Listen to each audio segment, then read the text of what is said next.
Halo anak ibu, apa kabar? Sehat ya? Kita lanjutkan pembelajaran kita dari bidang bahasa Indonesia. Materinya adalah daftar pertanyaan wawancara. Ya, daftar pertanyaan wawancara. Maksudnya di sini nanti anak ibu, nah kamu nanti membuat pertanyaan, ya, bentuk-bentuk kalimat tanya, ya, dalam bentuk wawancara. Nanti disesuaikan kalimat tanya itu dengan jawaban yang sudah ada di bawahnya. Ya, itu nanti yang menjadi materi kita supaya anak kami mengerti bahwa daftar pertanyaan itu artinya anak kami menulis kalimat tanya. Dari mana kalimat tanya itu? Dari jawaban yang sudah diberikan. Nah, namun anak-anak kami sebelum anak kami menyusun membuat kalimat tanya itu ada beberapa hal yang harus anak-anak kami perhatikan. Nah, apa katanya di situ? Pertanyaan diajukan oleh kita kepada narasumber, ya, kita sebagai pewawancara kepada narasumber harus sesuai dengan topik wawancara, ya. Topik itu harus sesuai dengan kalimat tanya kita. Nah, seperti yang kita ketahui, kata-kata tanya dalam bentuk wawancara, masih ingat?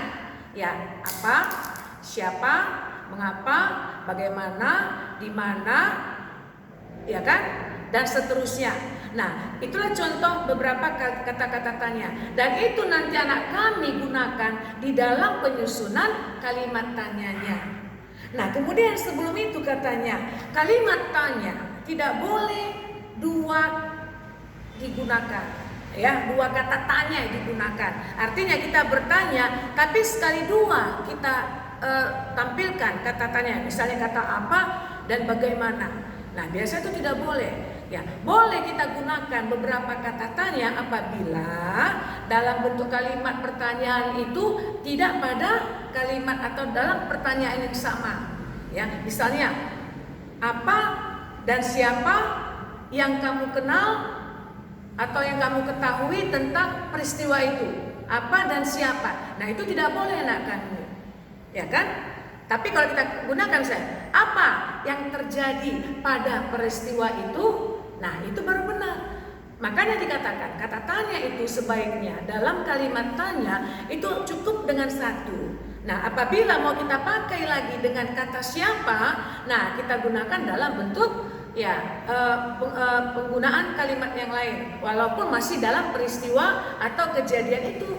Nah, siapa yang terlibat dalam kejadian atau peristiwa tersebut? Nah, itu baru benar. Artinya satu kata tanya itu dalam pertanyaan diusahakan dalam satu pertanyaan. Bisa kan anak kami? Nah, di sini nanti anak-anak kami lihat ya ada tugas pertanyaannya. Ya, pertanyaannya dia berikan kosong, anak kami nanti menjawab. Katanya jawabannya adalah kami mempunyai komunitas pelestari penyu. Ya, berarti topiknya itu adalah tentang penyu. Seperti dikatakan dalam contoh kalimat tanya di atas, mengapa penyu-penyu itu harus dilepaskan di laut? Nah, apa jawaban kita? Nah, supaya penyu-penyu itu bisa lebih bebas hidupnya, ya kan? Komunitas penyu tadi lebih bebas leluasa hidupnya di laut. Itu bisa aja sebagai jawaban dengan kata tanyanya mengapa. Nah, lalu apa yang terjadi jika penyu-penyu itu tidak dilepas? Ya, sudah pasti penyunya akan mati sebab dia tidak bisa bebas dalam alamnya.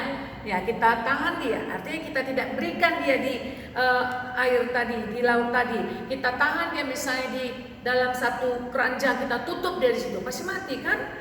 Nah, lalu katanya apa yang terjadi dengan kata tanya apa? Ya, apa yang terjadi? Nah, terjadilah proses kematian pada penyu tadi. Nah, itulah contoh bentuk kalimat tanyanya kan? Nah, sekarang anak kami nanti tuliskan kalimat tanya 1, 2, 3 sampai 7 dari jawaban yang sudah disajikan di bawah. Ya, di bawah itu sebagai jawaban, atasnya yang nanti anak kami tuliskan. Jadi kalau misalnya contohnya, kami mempunyai komunitas pelestari penyu. Nah, kata tanya apa yang bisa kita berikan di situ? Kalimat tanya apa? Nah, katanya kami itu sebagai bentuk kata benda, manusia.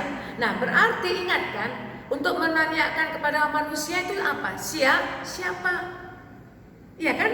Nah, kalau dia benda, mati boleh apa? Kalau tempat, di mana? Kalau waktu, kapan? Kalau keadaan, bagaimana. Nah, itulah pengertian dari penggunaan kata-kata tanya tadi. Jadi kalau katanya kami mempunyai komunitas yang pelestari penyu, nah berarti dia kepada manusia, boleh juga kepada benda. Nah, berarti komunitas itu sudah pasti satu kumpulan. Kalau dia benda, nah kita katakan apa? Apa ya yang menjadi ya kumpulan daripada penyu-penyu yang ada?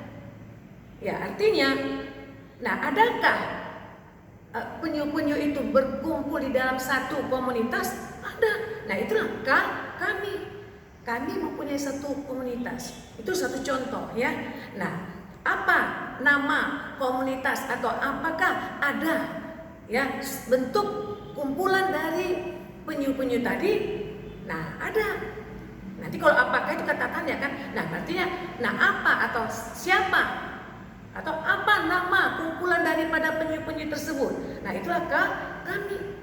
Nah, kemudian contoh kedua, tempat konservasi penyu hijau. Nah, baru tempat, berarti dikatakan tempat kan? Nah, di mana letak ya konservasi penyu tersebut? Nah, artinya ya tempat konservasi penyu hijau itulah kami. Ya kan? Nah, kemudian lagi misalnya saya sudah bergabung dengan komunitas pelestari penyu hijau selama 1 tahun. Nah, kami sudah bergabung, menyatakan waktu selama 1 tahun. Nah, berapa lama ya kumpulan komunitas itu bergabung di dalam pelestari penyu hijau ini ya selama 1 tahun ini atau selama ini? Nah, atau berapa lama? Berapa lama ya sudah bergabung dengan komunitas pelestari penyu hijau ini? Nah, ada 1 tahun. Nah, menyatakan waktu. Nah, jadi itu nanti anak kami bisa buat kalimatnya sendiri dari jawaban yang sudah disediakan. Bisa kan anak kami? Oke, terima kasih.